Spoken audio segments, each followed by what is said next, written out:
This is the Hidden Killers podcast with Tony Brueski. Featuring author, psychologist, and daily contributor, Shavaun Scott. Picture this. Your child, or someone in general, comes to you, but more specifically, your child comes to you and says, I need help. I'm not feeling right. Things aren't going well at school. I don't really think that I'm feeling the greatest. There's something mentally going on here. Literally writes it out for you with illustrations of shooting his classmates. Yeah, I need help. Help me, in bold letters. If you're a parent, if you're just someone who cares, if you have a pulse, the reasonable response would be, okay, what can we do to get you help? What was the response of Ethan Crumbley's parents? What kind of help did they give him? They bought him a gun. Not exactly help one needs when they're fantasizing about executing classmates or themselves.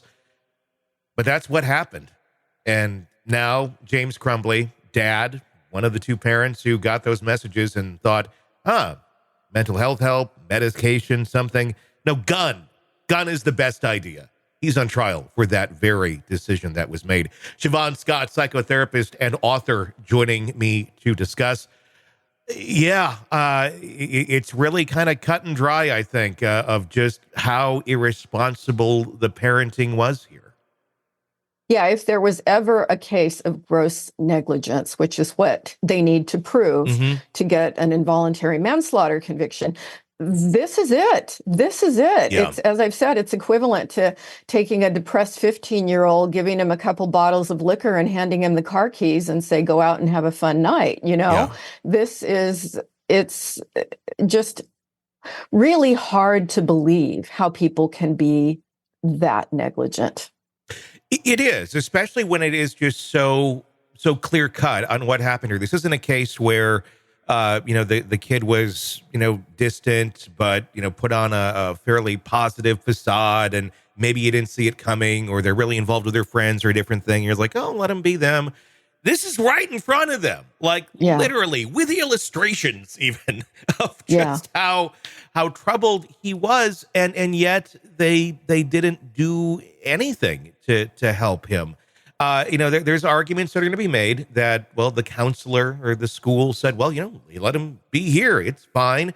But is that really strong enough to dismiss the lack of parenting when your son is coming to you and saying these things and doing these things? Yeah, I don't think that it's a strong enough case at all. We hold parents criminally accountable when there is a death to their child that results from neglect, and I think of those religious families who believe in faith healing. And so the kids die of sepsis or diabetes because they won't give them insulin. We hold parents accountable when people die.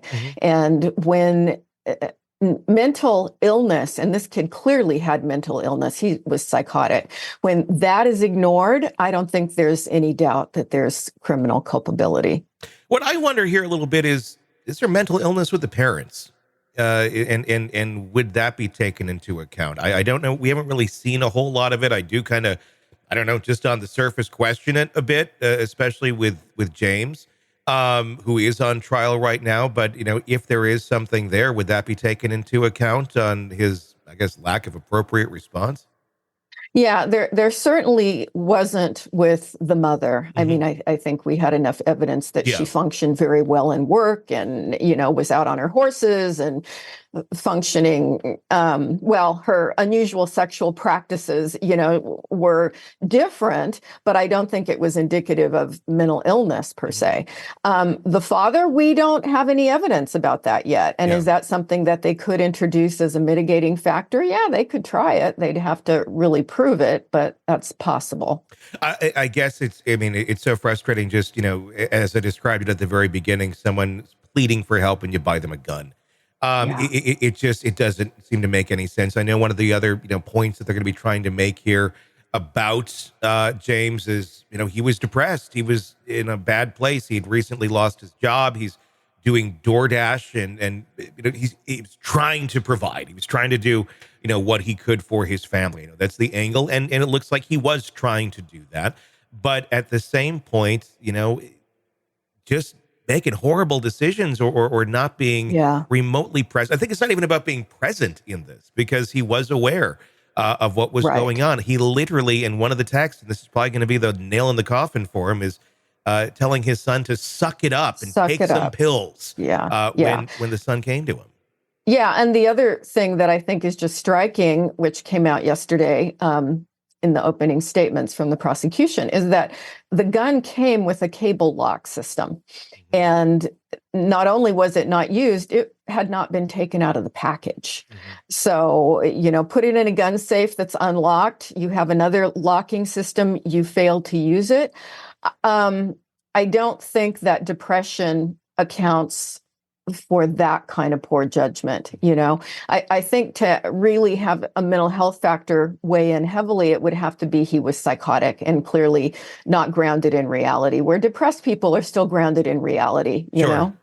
Is this another one of those cases where it's too hard, and I'm saying that kind of in air quotes, too hard to deal with reality of, oh my God, my son really might have some serious mental health problems, and it's better to look the other way or pretend that it's not happening? I mean, I think we see it quite often where parents are oblivious or willingly oblivious. To because they don't want to have that kid. They don't want their kid to be the one that needs some help or has some sort of problem. So rather than get them help, they just carry on as if this is a healthy, normal child who could handle a firearm or something of that nature. Yeah. Denial is a human problem that shows up over and over in all settings, and I think parents who are very focused on themselves and very self-centered, it's serving them as a defense mechanism to not recognize the things that are right in front of them. But again, that doesn't indicate a break with reality. And they're still, I think, legally responsible for this. And I think you said it really good right there, was it's serving them, not anyone else. Reality, the child that they're supposedly caring for and loving, and everyone else around them be damned. It's serving them in that purpose, which, that kind of gets into narcissism and things of that nature. But again, it doesn't absolve you of responsibility because you're willingly making that choice, correct? Definitely on some level, you're choosing not to see the obvious there. And we can look at so many kinds of crimes, people who repeatedly drive drunk, what are they thinking? But they're not psychotic. And so there's still that level of, on some level, you're in reality enough to know what you're doing here and you are responsible. Sick of the ads? We are too. Start listening with no commercials now and get access to all of our episodes in advance of everyone else. Become a True Crime Today Premium Plus subscriber on Apple Podcasts. Search True Crime Today Premium Plus on Apple Podcasts or go to our podcast page and sign up now. True Crime Today Premium Plus. Sign up now.